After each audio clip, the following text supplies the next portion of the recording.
Hello friends, आज हम पढ़ेंगे CTET के सिलेबस CDP का चैप्टर 2 जो है हमारा principles of development of children. इससे पहले हमने चैप्टर 1 पढ़ा था, डेवलपमेंट ऑफ चिल्ड्रन। तो अब हम उसके प्रिंसिपल्स को कुछ पढ़ेंगे जो कि 10-12 प्रिंसिपल्स हैं। तो इसमें से हम पहला प्रिंसिपल देखेंगे, प्रिंसिपल ऑफ कॉन्टीन्यूटी और चेंज। तो ये है निरंतर और बदलाव का सिद्धांत। तो इसमें कुछ पॉइंट्स देखेंगे। Development follows continuity. It goes from womb to tomb and never ceases. An individual starting his life from a teeny develops his body, mind, and other aspects of his personality through a continuous stream of development in these various dimensions. The major changes include changes in size and proportion, acquisition of new mental, motor and behavioral skill. तो इसमें हम क्या देखेंगे, विकास जो है वो निरंतर चलने वाली प्रक्रिया है। यह आपके जन्म से लेकर आपकी कब्र तक साथ चलता है, जो टीनी सेल्स से शुरू होता है व्यक्ति के अंदर और बाद में एक पर्सनैलिटी को गेन करता है, जो कि बदलता भी है और निरंतर भी रहता है। तो व्यक्ति जो है वो साइज में, प्रोपोर्शन में, मेंटलिटी में और मोटर और बिहेवियरल स्किल में, इन सब में जो है वो चेंज होता रहता है। व्यक्ति के अंदर चेंज, बदलाव आता रहता है। तो ये है हमारा प्रिंसिपल ऑफ कॉन्टीन्यूटी और चेंज। अब हम दूसरा देखेंगे। इस पिक से हम देख सकते हैं कि principle of growth and development, जैसे पहले बच्चा होता है, फिर वो थोड़ा बड़ा होता है, फिर वो थोड़ा बड़ा होता है, इस तरह से वो धीरे धीरे बढ़ता है, फिर धीरे धीरे वो फिर से बूढ़ा हो जाता है। तो इस तरह से ग्रोथ और डेवलपमेंट बच्चे का होता रहता है। अब हम दूसरा प्रिंसिपल देखेंगे, principle of proceeding from general to specific. तो ये है हमारा सामान्य से विशिष्ट की ओर का सिद्धांत। तो इसमें हम देखेंगे, individual exhibits general response and learn to show specific and goal directed responses afterwards. For example, when a newborn cries he uses his whole body. तो इसमें हम क्या देखेंगे, इंडिविजुअल जो है शुरुआत में, जैसे बच्चा जो होता है अपनी पूरी बॉडी को मूव करता है, पर धीरे धीरे वो खुद को कंट्रोल करना सीखता है। तो वो ये है जनरल टू स्पेसिफिक। ये जनरल टू स्पेसिफिक है। हम देखेंगे कि बच्चा, न्यू बॉर्न जो बेबी होता है, वो जब रोता है तो वो अपने पूरी बॉडी का इस्तेमाल करता है, पूरा अपना होल बॉडी का इस्तेमाल करता है। पर जब वो धीरे धीरे बड़ा हो जाता है तो बस वो एक्सप्रेशन से जाहिर कर पाता है, अपने एक्सप्रेशन से जाहिर कर पाता है कि वो क्या फील कर रहा है, वो क्या मतलब कि एक्सप्रेस कर रहा है, वो अपने सिर्फ एक्सप्रेशन से बता सकता है। अब हम तीसरा पॉइंट देखेंगे, प्रिंसिपल ऑफ इंडिविजुअल डिफरेंसेस। तो ये क्या है हमारा, कि इसके अंदर है, interaction between heredity and environmental influence leads to individual differences in the developmental pattern. These differences caused by the genes one inherits and the environmental conditions like food, medical facilities, psychological condition and learning opportunities. और even twin children have different in nature, in mentality और physically. तो इसमें हम क्या देखेंगे, ये आपकी heredity, environmental influences से होते हैं। ये जीन्स की वजह से होते हैं, जो आपको अपने माता पिता से मिली हो, या इन्वायरमेंटल कंडीशन से, मतलब कंडीशन की वजह से, जैसे कि फूड हुआ, मेडिकल फैसिलिटीज़ हो गई, साइकोलॉजिकल कंडीशन, और जो लैक ऑफ लर्निंग अपॉर्चुनिटीज़ बच्चे को मिलती होती है, मतलब बहुत सारी अपॉर्चुनिटीज़ जो बच्चों तक प्रोवाइड नहीं हो पाती, इन सब के कारण से इंडिविजुअल डिफरेंसेस होते हैं। इवन हम क्या देखेंगे कि जो जुड़वा बच्चे होते हैं वो भी एक दूसरे से अलग होते हैं, उनका रंग, उनका इंटरेस्ट सब अलग अलग होता है, वो फिज़िकली, मेंटली सब तरह से एक दूसरे से डिफरेंट होते हैं। अब हम आगे देखेंगे, ये हमारा प्रिंसिपल ऑफ ऑर्डरली डेवलपमेंट, जो कि जनरल टू स्पेसिफिक डायरेक्शन है। जो पहले एक बच्चा छोटा होता है, फिर धीरे धीरे वो ग्रोथ करता है और मतलब बढ़ता जाता है। तो ये हमारा हो गया जनरल टू स्पेसिफिक। जो है मतलब बच्चा जो होता है वो अपने आप को कैसे कंट्रोल करना, किस तरह से सीखता है, ये सब। और इंडिविजुअल डिफरेंस में हम क्या देखेंगे कि बच्चे जो होते हैं वो एक दूसरे से किस तरह से अलग होते हैं, कोई रंग में अलग होता है, कोई इंटरेस्ट में अलग होता है। जैसे इस पिक्चर में हम देख सकते हैं, कोई काला है, कोई गोरा है, पर सब साथ हैं। अब हम अपना चौथा प्रिंसिपल देखेंगे, प्रिंसिपल ऑफ यूनिफॉर्म पैटर्न पर सीक्वेंस। तो ये क्या है, ये एक सीक्वेंस में काम करता है। The process of development has uniformity and few individual differences, but uniformity is in function like development of language in children, thus physical development is also in a uniform manner. This development starts from head, thus the milk teeth falls first, thus the development of similar species have a definite uniformity. At embryo stage, firstly head develops, the lower portion of the body then develop. Similarly, firstly spinal cord develops, then heart, then chest and other parts. तो इसमें हम क्या देखेंगे कि यह एक sequence में काम करता है, ये एक लगातार काम करता है। ये कुछ इंडिविजुअल डिफरेंसेस को दिखाता है जो एक सीक्वेंस या यूनिफॉर्मिटी में होता है। जैसे बच्चे का लैंग्वेज वो धीरे धीरे एक सीक्वेंस में डेवलप होता है। ऐसा नहीं है कि बच्चा एक बार में बोलना चालू कर देता है, वो धीरे धीरे बोलना सीखता है। जैसे हम देखेंगे कि बच्चा जब डेवलप करता है तो पहले उसका सिर डेवलप होता है, फिर उसके दांत झड़ते हैं। तो ऐसे धीरे धीरे बच्चा एक सीक्वल वे में डेवलप होता है। बच्चा जब एम्ब्रियो जब पेट में रहता है तो पहले उसका सर डेवलप होता है, फिर लोअर पोर्शन डेवलप होता है। वैसे ही पहले स्पाइनल कोड डेवलप होता है, फिर हार्ट डेवलप होता है, फिर चेस्ट डेवलप होता है।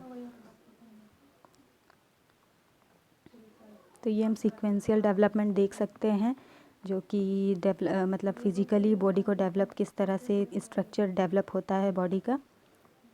आगे हम देखेंगे principle of direction. Each child may have a different rate of development, however the development of all human beings follows a similar pattern, similar sequence और डायरेक्शन। जो है हमारा सीक्वेंस से जुड़ा हुआ है। प्रिंसिपल ऑफ डायरेक्शन जो है प्रिंसिपल ऑफ सीक्वेंशियल डेवलपमेंट से जुड़ा हुआ है। इसमें हम क्या देखेंगे कि सीक्वेंशियल पैटर्न ऑफ डेवलपमेंट जो है वो उसके दो डायरेक्शन से, पहला है सिफेलोकैडुअल सीक्वेंस और दूसरा है प्रॉक्सिमोडिस्टल सीक्वेंस। तो हम इसमें क्या देखेंगे कि हमारा जो सिफेलोकैडुअल और डेवलपमेंट है ये टॉप से बॉटम जाता है, मतलब बच्चे के ऊपर से नीचे की ओर जाता है। ये हमारा टॉप से बॉटम की ओर जाता है और इसके बाद बाकी बॉडी पार्ट्स जो हैं बच्चे का वो डेवलप करता है। तो ये टॉप से बॉटम की ओर जाता है, उसके बाद बच्चे के बाकी बॉडी पार्ट्स जो हैं वो डेवलप करते हैं। उसके बाद हम देखेंगे प्रॉक्सिमोडिस्टल डायरेक्शन। तो प्रॉक्सिमोडिस्टल डायरेक्शन क्या है, इसमें ये सेंटर टू पेरीफेरी होता है, ये सेंटर टू पेरीफेरी डेवलप करता है। इसमें पहले स्पाइनल कॉर्ड डेवलप होता है, फिर हार्ट डेवलप होगा। ये सेंटर से बाहर की तरफ डेवलप होता है। जैसे बच्चे के बीच के दांत पहले होते हैं और बाकी सारे दांत जो हैं वो बच्चे के बाद में होते हैं। तो ये सेंटर टू पेरीफेरी होता है, ये हमको हमेशा याद रखना है। अब हम आगे पढ़ेंगे principle of integration. Principle of integration क्या है, where it is true that development proceeds from general to specific और from whole to parts, it is also seen that specific response or part movements are combined in the later process of learning or development.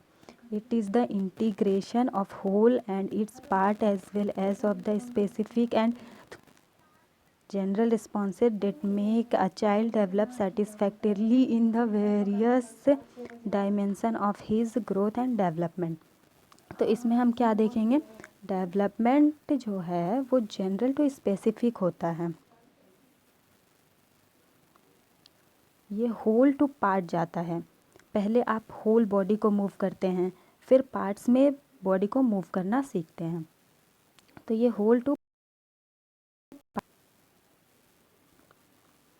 पर integrate में आप पूरे body को use करते हैं। Integrate में आप पूरे बॉडी को यूज़ करते हैं। और जैसे एक एग्ज़ाम्पल लेते हैं कि आप जब साइकिल चलाते हैं तो साइकिल चलाते वक्त आप पूरे बॉडी का इस्तेमाल करते हैं, ना कि किसी एक पार्ट का इस्तेमाल करते हैं। तो जो ये एक बहुत ही इंपॉर्टेंट डायमेंशन है ग्रोथ एंड डेवलपमेंट का। अब आगे हम देखेंगे प्रिंसिपल ऑफ इंटर रिलेशन। तो इसमें क्या है, the growth and development in various dimension like physical, mental, social etc are interrelated and interdependent. Each area of development is dependent on the other and thus influences the other development.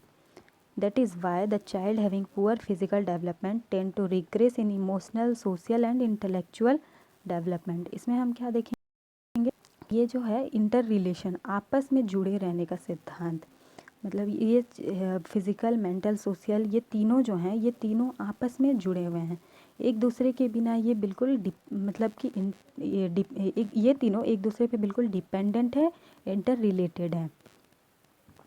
Physical, mental, social dimension जो है development और growth का, ये आपस में जुड़े, development और growth के साथ ये आपस में जुड़े हुए हैं। कोई बच्चा अगर फिज़िकली डेवलप नहीं होता तो उसका हो सकता है मेंटल और सोशल डेवलपमेंट भी ख़राब हो। तो सारे एक दूसरे से जुड़े हुए हैं, एक दूसरे पर डिपेंडेंट है डेवलपमेंट के लिए। अगर कोई बच्चा फिज़िकली डेवलपमेंट में पुअर रह गया हो तो वो बहुत जल्द इमोशनल हो सकता है, सोशली डिस्क्रिमिनेट हो सकता है, और इंटेलेक्चुअल मतलब मेंटली भी वीक हो सकता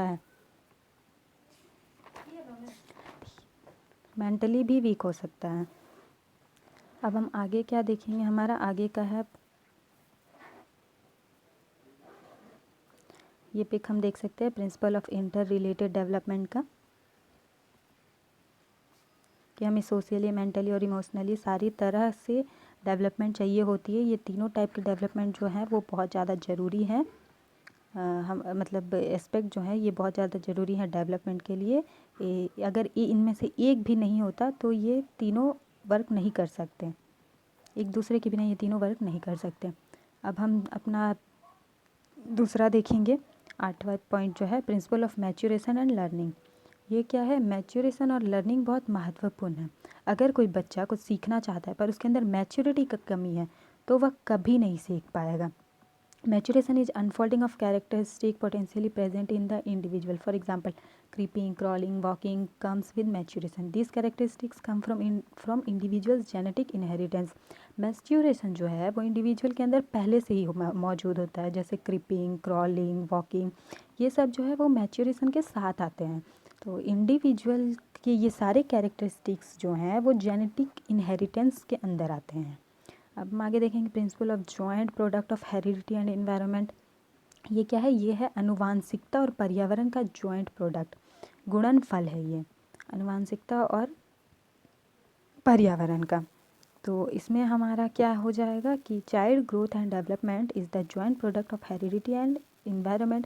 Various examples have proved this fact. The effect of both of these cannot be separated. Heredity is the foundation of the personality of a child. तो बच्चे की आनुवंशिकता और पर्यावरण जो है वो ग्रोथ और डेवलपमेंट से जुड़ा हुआ है। आपकी पर्सनैलिटी जैसे दिखती है, जो आपका फिज़िकल स्ट्रक्चर है, ये सब हेरिडिटी पे डिपेंड करता है। और जो इन्वायरमेंट है, जो आप सोशली डेवलप कर रहे हैं, कल्चरली डेवलप कर रहे हैं, ये सब इन्वायरमेंट पर डिपेंड करता है। हेरिडिटी जो है वो बच्चे की पर्सनैलिटी का फाउंडेशन होता है। अब हम आगे देखेंगे प्रिंसिपल ऑफ टोटल डेवलपमेंट।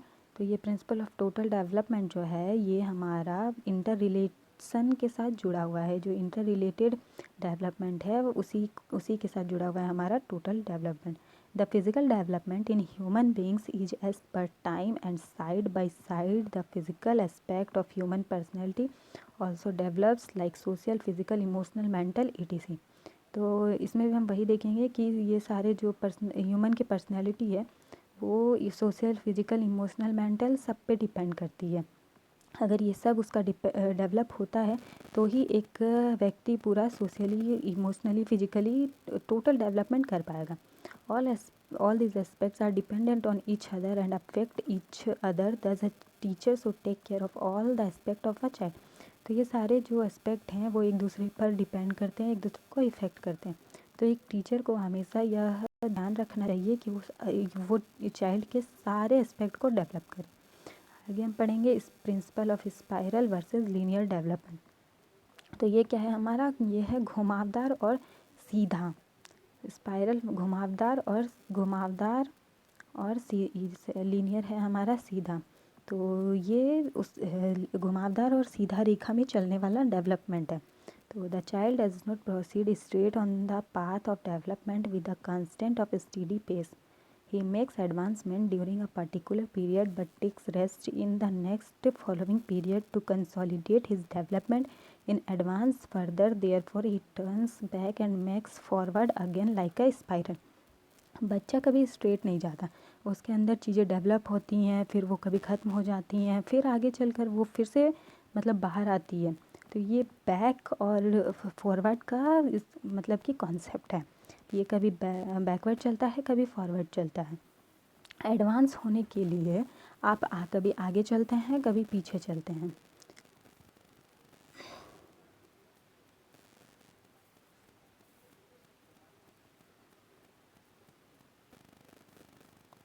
ये हो गया हमारा principle of spiral versus linear development. अब हमारा ये लास्ट प्रिंसिपल है जो है हमारा principle of significance of early development. तो early childhood experiences have more impact on the development of a child. Example include nutritional, emotional, social and cultural experiences. तो इसमें हम क्या देखेंगे, बचपन में जो बच्चे का विकास हुआ होता है उसका असर बच्चे पर सबसे ज़्यादा होता है। तो अर्ली डेवलपमेंट में जो बच्चे के साथ हुआ होता है वो बच्चे को सारी लाइफ इफ़ेक्ट करता है। जैसे बच्चे की nutrition, emotional, social, cultural experiences जो होते हैं, जो उसके साथ हुए होते हैं, वो आगे चलकर उसके डेवलपमेंट में इम्पैक्ट करते हैं। इसलिए अर्ली डेवलपमेंट में बच्चे को लव, केयर बहुत ज़्यादा दी जाती है, जिससे और उसे अच्छा एनवायरनमेंट प्रोवाइड किया जाता है, उसे अच्छी मेंटल एबिलिटी दी जाती है ताकि बच्चा आगे बढ़ सके अच्छी तरह से। तो ये सारे हमारे प्रिंसिपल्स हो गए जो कि डेवलपमेंट के प्रिंसिपल्स हैं। अब हम आगे कुछ इनसे रिलेटेड क्वेश्चंस करेंगे। तो हमारा पहला क्वेश्चन है, which of the following is a principle of development? It is discontinuous process, all process of development are not interconnected, it does not proceed at the same pace for all, development is always linear। तो जल्दी इसका answer बताएं क्या होगा।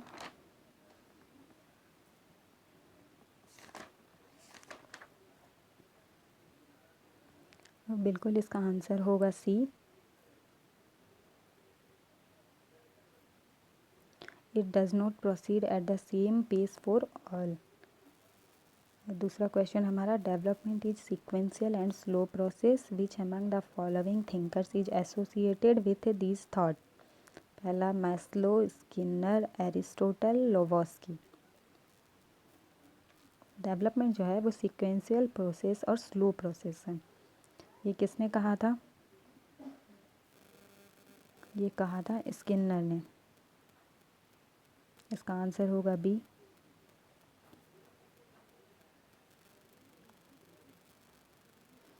अब हम question number 3 देखेंगे। Development of concepts is primarily a part of intellectual development, physical development, social development और इमोशनल डेवलपमेंट।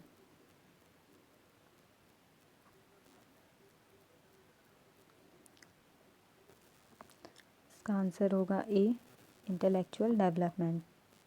डेवलपमेंट का कॉन्सेप्ट प्राइमरली कॉन्सेप्ट है जो कि डेवलपमेंट जो है वो एक प्राइमरली कॉन्सेप्ट है जो इंटेलेक्चुअल डेवलपमेंट का पार्ट है।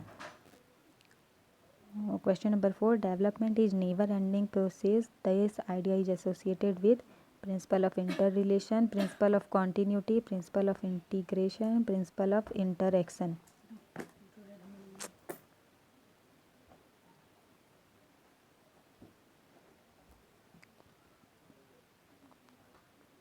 इसका आंसर होगा B, principle of continuity.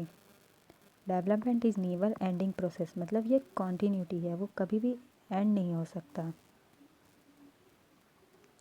Question number 5, human development is based on certain principles, which of the following is not a principle of human development?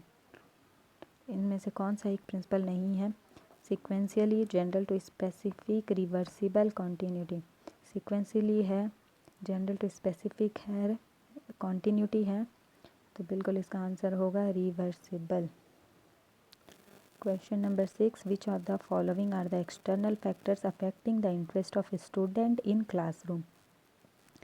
A, emotions and sentiments, B, cultural and training, C, attitudes of students, D, goal and motives.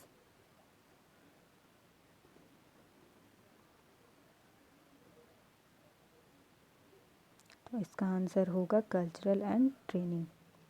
ये external factor affecting जो करता है interest of student in classroom, तो होगा cultural and training. तो ये हमने कुछ क्वेश्चंस देखे जो कि हमारे एग्ज़ाम के पॉइंट ऑफ व्यू से बहुत ज़्यादा इम्पॉर्टेंट है। तो अगर आपको ये वीडियो पसंद आया हो तो please like share and subscribe करें। आगे हम और भी सारे टॉपिक पर क्लासेस लाएंगे। तो थैंक यू।